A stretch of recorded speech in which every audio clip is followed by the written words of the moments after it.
Ladies and gentlemen, please welcome back PosterScope USA Chief Executive Officer, Helma Larkin.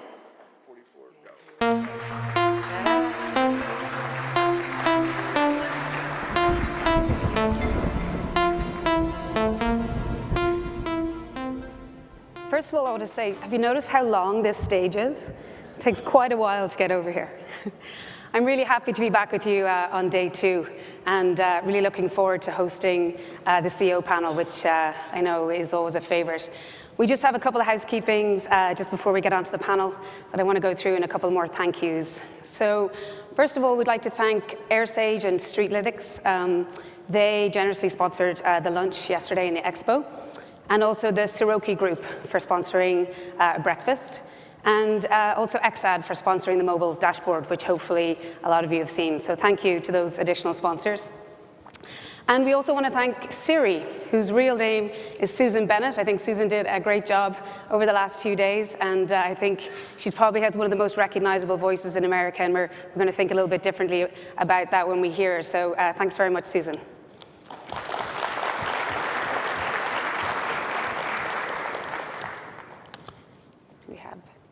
So I need to remind you of the training session, which is going to take place this afternoon, and Jeff Casper and Enza Chodi will be hosting that from 2 to 4 p.m., and that's just next door in Grand C and D. And next year, you all want to know where we're going to be next year. Next year, we are headed to New Orleans, or New Orleans, as they say down there, in Louisiana. And the dates are May 15th to 17th. At the Hilton Riverside, with views of the Mississippi and just minutes from the French Quarter and Jackson Square. So I think it's, we can look forward to another great conference next year, and look forward to seeing you all there. So now, the CEO panel. I would like to introduce our panel. We have a great panel today. I'd first like to introduce the President and CEO of Adams Fairway Outdoor Advertising, Mr. Kevin Gleason. Please come on up, Kevin.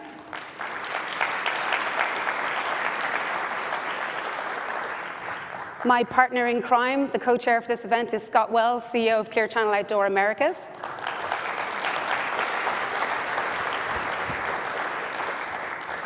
Co-CEO of JCDecaux, Jean-Luc Decaux, and Chairman.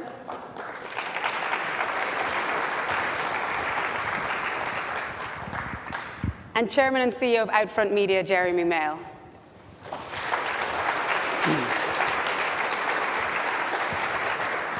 And last but not least, CEO of Lamar Advertising, Sean Riley. Welcome, gentlemen. Hello. Thank you. Please take a seat.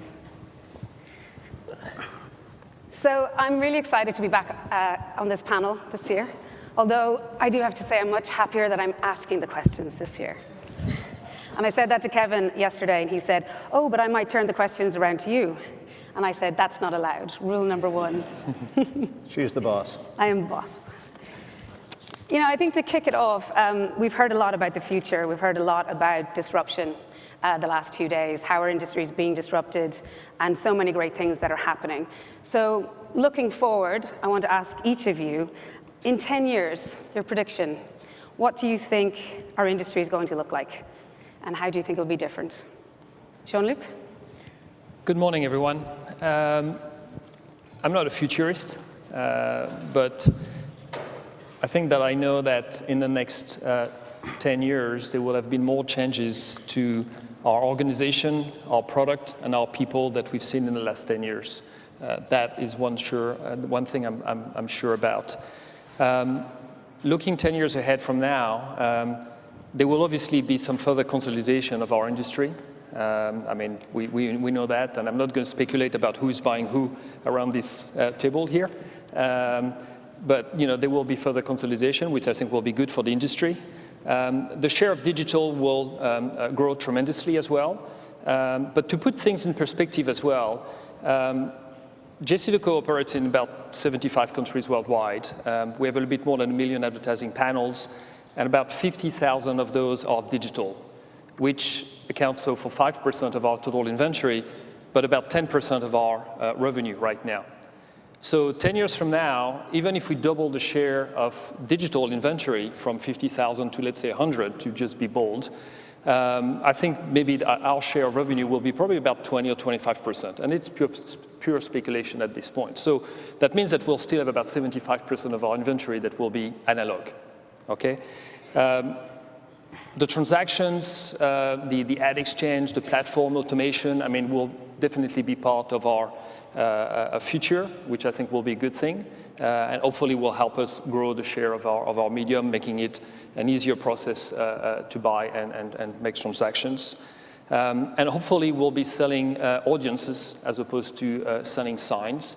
And I also strongly believe that the convergence of out-of-home and mobile, connecting the offline and the offline, will probably mean that we are also selling audience across multiple screens, being mobile as well. I mean, that's bold, that's the future. Let's meet again 10 years from now and record this session, and then we'll see really where we ended up being. Look back. Scott, you're nodding there. Do you agree with that prediction for 10 years? I think elements of it. I would probably increase the expectation on digital, although I completely agree that printed will be a key part of our business going forward. I think there's going to be a proliferation of inventory types.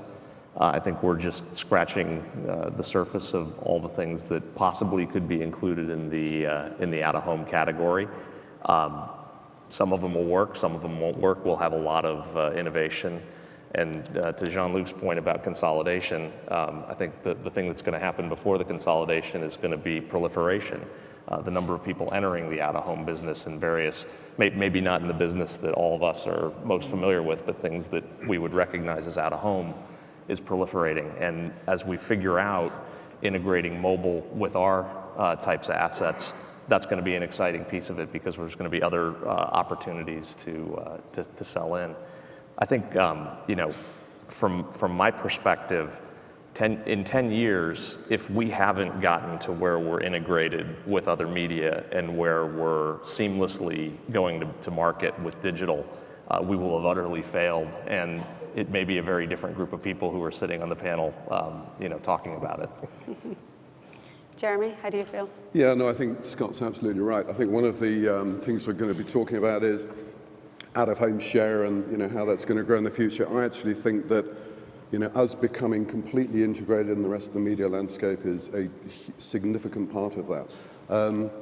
Ashwini was, I thought, it's very interesting, in terms of that sort of definition of programmatic, etc. And as I see it, what programmatic for us needs to be will just be connecting the buy and sell. So in other words, making seamless transactions for screens. And I think that we need to think of our medium as, we heard the sort of second screen concept, it's been talked about a lot. I think we're the third screen, and I don't think it matters whether or not it's a digital screen or it's an analog screen. In fact, yesterday, Neil Edelstone used a great word, I thought, for analog, and he said classic outdoor. And I think that we should maybe start thinking of it as classic rather than analog, which sort of sounds kind of dated. But so I see, 10 years' time, I think completely connected media environment, and we will, be there and continuing to grow. Sean? Thanks. Before I hit what I think the will be, I'm going to hit the still be. In 10 years, Cracker Barrel is still going to be one of my largest customers. And, that's as it should be, because we're going to continue to put them in front of the right eyeballs in the right place at the right time. On the will be side, these guys have hit it. And thankfully, what I love about where our industry is today is we have thought leaders on this stage that can talk about this stuff in a way that I don't think we could have 10 years ago. But I think, as has been said, the marriage of mobile and out of home will be complete in 10 years. The integrated buys will be so commonplace that we won't talk about them in breakout sessions. And so we'll be on to the new trends. One trend that I'm excited about, and these guys are a part of, particularly JC Deco and Intersection, is our physical structures are going to become more useful to society. You know, interconnectedness, Wi-Fi, other reasons to be around other than just the advertising. So I'm going to go out on a limb here on where I think more traditional out-of-home roadside can be more useful. I think that we will be ultimately either off the grid or feeding the grid power. I think we are going to have solar panels on most of our structures. I think Tesla's going to invent a battery that will allow us to store on site. And if not actually feeding the grid, we'll be off the grid. So there's my big wow one out there. Okay, we'll come back in 10 years, see how you're doing with that one. Kevin, I know you're investing a lot at Adams Fairway. Tell us your predictions for 10 years from now. I like what the futurist said yesterday when he was talking about the future, and I think he said something to the effect that making improvements on the present may not give you the freedom to bring new thought into the future. And I like that a lot.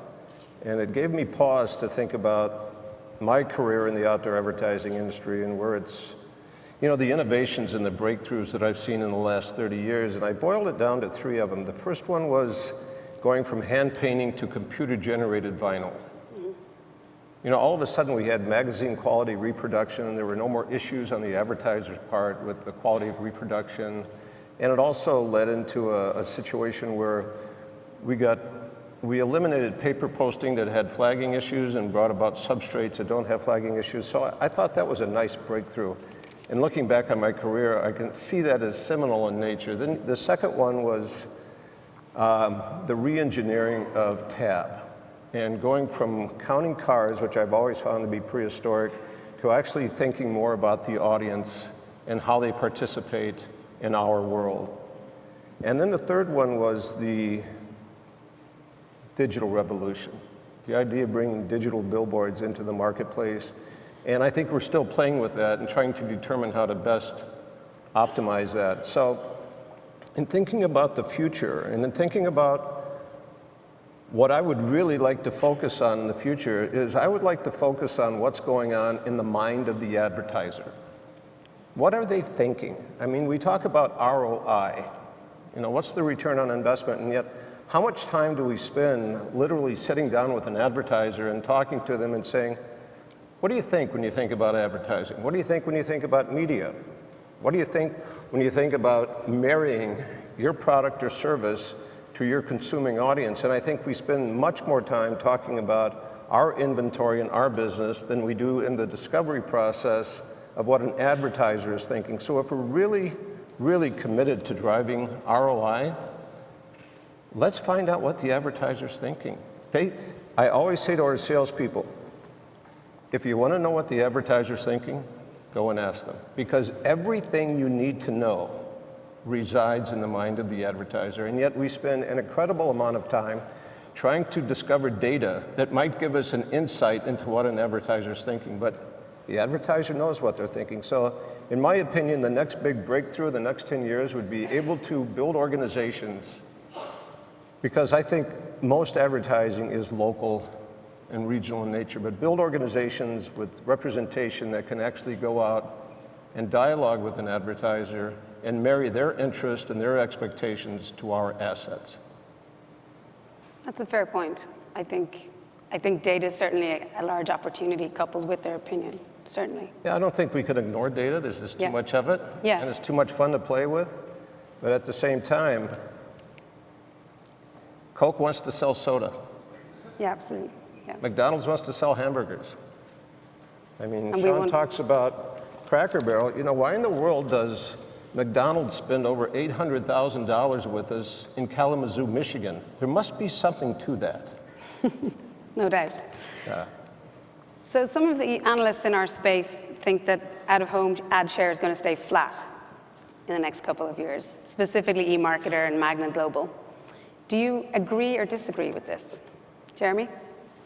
I've got to say I disagree, actually. I think the other thing I'd say is that media forecasting is at best not a science. And so from that point of view, you know, I'm greatest respect for Magna, etc. But normally they get it directionally right, but sort of, you know, the numbers maybe not. So no, I see our share growing. I think if our share doesn't grow, then once again it'll be a different set of people up here on the panel.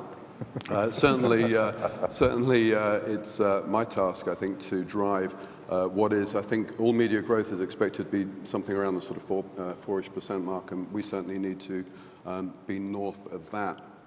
I think when you look at the sort of strengths of our medium, it was Rashid Tabakawala from Publicis who last year made a great statement. He said the where you are in the future will be as important as who you are.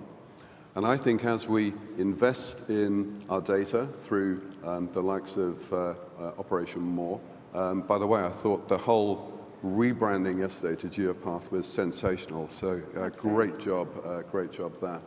But I think as we invest in data, both through Geopath and obviously through our own individual initiatives, I think what we're going to be able to do is marry completely the where you are with the who you are. And I think that is certainly going to fuel incremental growth above 4%.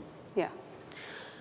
I think we all recognize that as an industry, we need to work together to guide all of the things we've been talking about for the last 2 days, our measurement, the new approaches to data, et cetera. There is a fine balance between cooperation and competition. You all have different businesses with different profiles. But aside from the legislative area, what do you think are the most important areas that you all need to cooperate versus compete on? Sean? Standards, certainly. I think last year at this event, I mentioned that it would be helpful if the industry had a standard slot model for digital displays. Some are on 6, some are on 8. And, you know, I raised that issue last year, and then I went into the executive committee, and Bill Reagan was there, and Don Allman was there, and we were all assembled, and I pounded the table and said we have to get there, and then I made an impassioned defense of the 6-slot model, and then I asked everybody to raise their hand who's on it, and mine was the only one that went up. So, you know, I took that as a sign that maybe we should move, and we are. So, you know, I'm happy to announce that, you know, we're making that seemingly small, but I think ultimately important step to a standard slot model so that advertisers know what they're getting. So, you know, that's a step we can do, and we can do it across other standards. You know, we're not on the same page yet on things like automated platforms and things like which data sets to use, and in fact, things like what's the right business model around all this. But I think we'll get there. Do you think you should compete in that area, determining different platforms, different? I'll go first on that because I think I do have a different view. You know, I think the answer's no, we don't have to compete, but we also don't have to collude. At the end of the day, what I think is that if our architectures are open, such that it can take whatever relevant data set the advertiser wants and whatever DSP the client wants to use or the agency wants to use, and more importantly, we pay for it by the campaign rather than a subscription model, I think we can all win. And that way we don't have to pick and choose technology winners. There's a lot of smart people out there that want to stay state of the art. And while I like my IT staff, I don't think they're necessarily cut out to do that. So anyway, that's my point of view, and there's other points of views on the panel. Okay. What about data? We touched on measurement. I mean, we know we need to cooperate on standards, but data sets themselves as a USP to your businesses. Scott, is that something we should be cooperating or competing with? I think both. Yeah. I mean, I think when I think about data, the one thing I'm sure of is that one of the things that customer that Kevin was talking about is thinking about is how to measure the impact of the dollars that they spend. And they're spending prodigious amounts of money on their dashboards and on their ways of analyzing things. Our agency partners are likewise spending prodigious amounts trying to develop tools that are differential. We've seen some of them here at the conference, and there have been some great insights coming from them. At the same time, I think it's critically important that we have something, and we have an opportunity in this industry to have something that is a common currency that's a baseline underneath it. So I think that we need to be doing both. We need to move aggressively in a cooperative way to develop the standard measurement a la Operation More. That's the industry chartered initiative, so we're all very excited about that. But I think we all need to be innovating too and finding ways to supplement that and bring other pieces to bear. It's really how all other media works. There are many different data solutions. That's true. And in a way, I mean, I think it's getting the right data platform that's going to make the difference for us in the future. Because we talk about competition amongst ourselves. Sure, you know, I want to eat Sean's lunch or whatever it is, and Houston, you know, one of our sales guys, yeah, we're going to go out and compete. But when you think that, you know, we're in an industry that's whatever it is, $7.5 billion, there's a really interesting number that came out yesterday, and that is that the fraudulent ads in digital is over 8 billion. So you've got, just the fraud is larger than our industry, which I thought was completely fascinating. But as we look forward, honestly, it's going to be about going after those digital dollars. You've had 70 billion. It's going to overtake TV either this year or next year. $70 billion for us to go out and chase. And I think that if we go out and we invest in the right data sets and the right architecture, so that we can actually trade that media in a way that is much more efficient than today. And to Kevin's point, which I thought was interesting, which is go out and talk to advertisers. Wow, we just don't do that at all. We don't talk to enough advertisers, we don't talk to enough agencies. And the reason for that is the fact that we're spending all of our time trading our inventory between us. We waste so much time. So in the future, when we have the trading piece set up, I actually think we can really go out and market the medium, and that will be part of driving that incremental growth in share as well. Absolutely. Kevin? Yeah. Please. We're in a great time in the outdoor advertising industry's story. I mean, we're experiencing the decline of other traditional media at a pretty aggressive rate. And I think we have the opportunity to capitalize on that. So the question on the table is, how do we capitalize on that? And I think there's been terrific conversation both at the TAB level and at the OAAA level and in the conversations that we've seen up here for the last 2 days about how we can approach that and capitalize on this unique moment in time that we have. But I would say that it's going to be easier to capitalize on it from a more unified perspective than a more individual perspective. So I would always be an advocate for seeing the industry become more unified. And I know that's challenging. I know that there are issues embedded in that thought process, but the old saying, if we don't hang together, we might hang separately.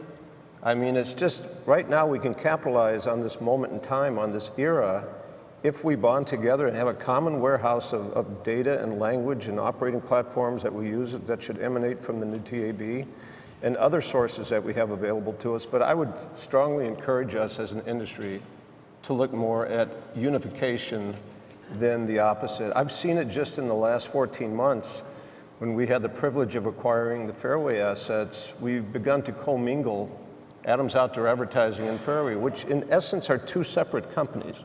But what we've been able to do in our ability to grow revenues and build these synergies, which kind of collectively task the powerhouse of both companies, it's cool. It works. And if we could do that more at an industry level, I think it would be very beneficial. Yeah, I really agree with that, definitely coming from the agency side. And when we see the size of the opportunity and the amount of new things we're working on, I think as an ecosystem, we do need to pull together, or else we'll start to become disparate amongst each other. So keeping with that theme, there's been a lot of talk about out-of-home breaking out of its silo and playing a larger role in the cross-media platforms. How do you think, Jean-Luc, we could do that, and how could we do a better job at integration? For sure. I mean, I think that, as we all know too well here, unfortunately, I mean, out of home is too often, the last thing in the plan and the first thing that cuts out. So, the challenge that we all have is to elevate our game. And we do that by obviously, having better standards across the board, so that we don't hear the complaints. But make sure that, the product is there as well. And I think that all collectively are investing large amount of monies into bringing, state-of-the-art product, especially when it comes to digital. And I think the quality of the product out there across the board is getting better and better every day. The system, the platform, obviously, it's something that, we all collectively or individually have to invest and test and learn. Because obviously, this is very much the baby steps of all a new ecosystem that all of us are trying to understand how it's going to work. And along those lines, I mean, we're going to learn, and there is nothing wrong about learning individually, and because all of us are looking at the same goal at the end of the day. So some of us are going to fail at doing certain things, but along the way, we're going to learn collectively. But really, at the end of the day, yes, I mean, we have to elevate our game so that we are much more integrated as part of the media plan. Jeremy, how do you think we can break out of our silo? Yeah, I certainly hope so. I mean, one thing that we've been working hard on at Outfront over the last few weeks is actually integrating with mobile. So we put out a note last week. I think in the first few months of this year, we now have we sold 200 campaigns where we're selling in-app mobile impressions. And the way we're selling it, it's kind of, would you like fries with that? So in other words, it's buy this board and we can then sort of, for a 15% upweight, we'll deliver, X mobile impressions. And it's interesting because apart from anything else, it's opening more doors. It's something that advertisers are genuinely interested in. And the results that we've had so far prove that it really works. So, that's just one area that we're spending quite a lot of time working on. Fantastic. Well, we're getting close to the end of our time, so I'm going to ask you again, kind of forward-looking, ask you for your predictions, but personally, what's the one thing that you're all most excited about for the future of our industry? Just kind of an elevator pitch, kind of quick, top of mind. I'm just going to go down the line, Sean. Sure. Maybe not one thing, but a phrase. I would use golden age. It's kind of counterintuitive, but when I'm reflecting on this question, it wasn't the post-war boom in out-of-home. It wasn't the advent of printing on vinyl or even the initial rollout of digital screens in our medium in the mid-2000s. I think we're stepping into the golden age of out-of-home, and we have nothing but incredibly good things ahead of us as an industry. Part of that is the demise of others. I think in 10 years we may be the last mass local display medium. With no longer going to be printing directories or newspapers, and that's got to come our way. So yeah, we're stepping into the golden age. Golden age, I like it. Jeremy? Yeah, I'm completely with Sean on that. I've been in this industry now just over 20 years, and I can honestly say, right the way through, I've always believed that I'm absolutely in the right medium. But I think today, as I look forward, I think we have greater opportunity than at any point in the last 20 years. Not to echo necessarily what my colleagues are saying, not that I disagree with them, but I think what's exciting from our point of view, besides the product, the automation and all that, is the talents that our industry is going to attract already now. I mean, I've seen in the past couple of days some great new talent in our industry that 5 years ago were not here. We need the new generation. No offense, guys. We need new young blood to come to our industry to kick it up. And I think that's, because we have the cash, we have the technology, but we need the talent to join our forces. Yeah, absolutely. I completely agree. Scott? I know we're almost out of time, so I'll be very brief. Delivering on the transformation. I mean, I think that's how we get to the golden age we're talking about. That's what I'm excited about. Yeah. Kevin? I'm excited about having the Adams Fairway imprint on a few 100,000 more assets out there. But in looking at this question, what I came up with was sparked by Nancy Fletcher's presentation yesterday when she said that the Outdoor Advertising Association of America is celebrating its 125th anniversary. And I was thinking to myself, you know, I'm just here for a very short window of time. So I've got the opportunity as a steward of this industry that's been around for thousands of years, okay, to walk in for a brief moment in time, and I just want to make sure that 10 years from now, I leave it in better shape than when I originally got here. Fantastic. On that note, I'd like to thank all of our panelists.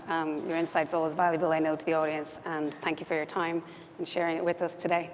Thank you. Thank you. Great.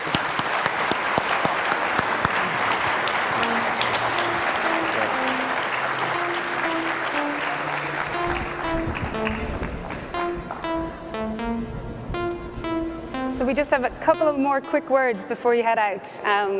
Just want to wrap up the last couple of days. Thank you all for being here. We'll be brief. I know you're all running to get planes, but I think that was a fantastic panel. I think it really captures a lot of the themes that we've had for the last 2 days. I really like the point just there at the end around the talent. I think we probably didn't touch on that as much the last 2 days, but we really are attracting some fantastic talent to the industry now.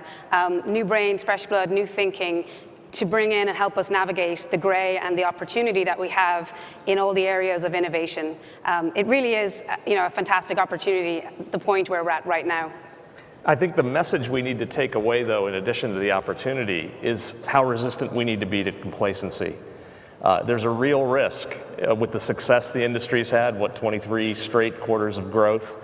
And as I reflect on Nancy's talk yesterday and some of the statistics she shared, her numbers would yield an outdoor industry in the US in 2019 that's an $8 billion industry. As Jeremy said, that's smaller than the current fraud in digital. And just if you're keeping score, mobile added $7 billion last year alone. I think we need to aim higher, and we need to be very aggressive in finding ways to shoot for a bigger target. I also think the conversation with Gordon yesterday, where he talked about his RFP process, really stuck out in my head. That blah blah blah, $25,000, blah blah blah. It just rang so true to me. We all, the media owners particularly, need to be asking our customers what they're trying to do and understanding it. Yeah, I agree. I really enjoyed Gordon Burrell's speech yesterday around local. I thought it was fascinating what the print business has done. I think at Out of Home we know that we shouldn't be complacent because we're well poised to take advantage of the opportunity. The print business, which is declining, they went and re-educated themselves about digital and started going in talking to the consumers about their digital strategy and their website strategy and the concept of dollars moving from above the line to below the line. I think that's really, really important stuff for us to take away and to reflect on, because I think we shouldn't be complacent because we can learn from that. We need to think about new ways of digitizing Out of Home and speaking to brands about their consumer challenges and bringing new products with Out of Home, which I think is a theme that's come out the last couple of days. So how do you think what do you specifically think we need to do? Well, I think we need speed. That's the first thing. I think the how is speed. I think we have to go away from here with a sense of urgency. I think we want to integrate with other media types. We need to challenge ourselves on how we do that and create new models to integrate with mobile and create those new products that make Out of Home sticky. And I think we need to have a no fear of testing and learning. At the agency, we're trying to test lots of new data sources. We're at the beginning of a journey on data. I think Operation More is going to be fantastic. It's a really great first step.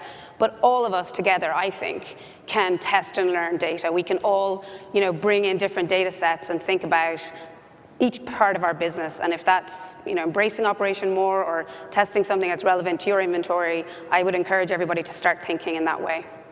Yeah, and as we do it, I think one of the concepts we really need to bring to bear, and a lot of people talked about it over the last couple days, is the concept of scalable execution. It can't just be execution. And I think about 2 panels yesterday that really stood out to me.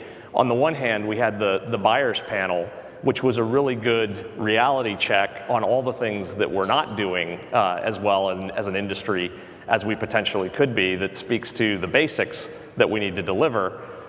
Shortly before that panel, we had the programmatic panel, which was really inspiring and really exciting to listen to the opportunities that people perceive for us to market and manage our inventory differently.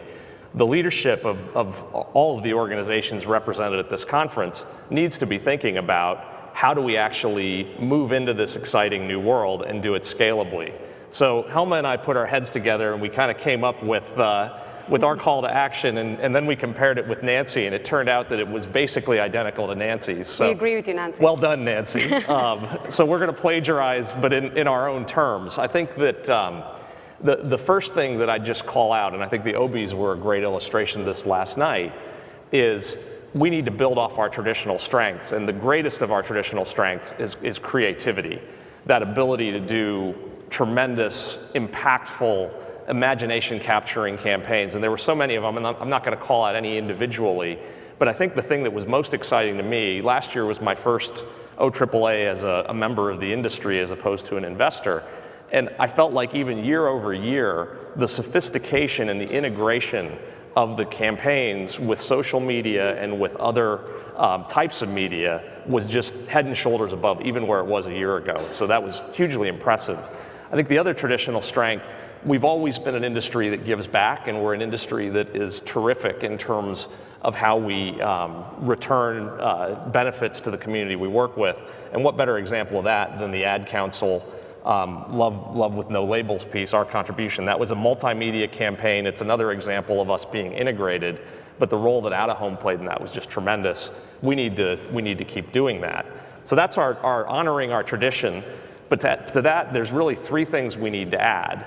We need to continue down the digitalization path. I think you heard that from all the CEOs up here just now, and you've heard encouragement from a variety of people.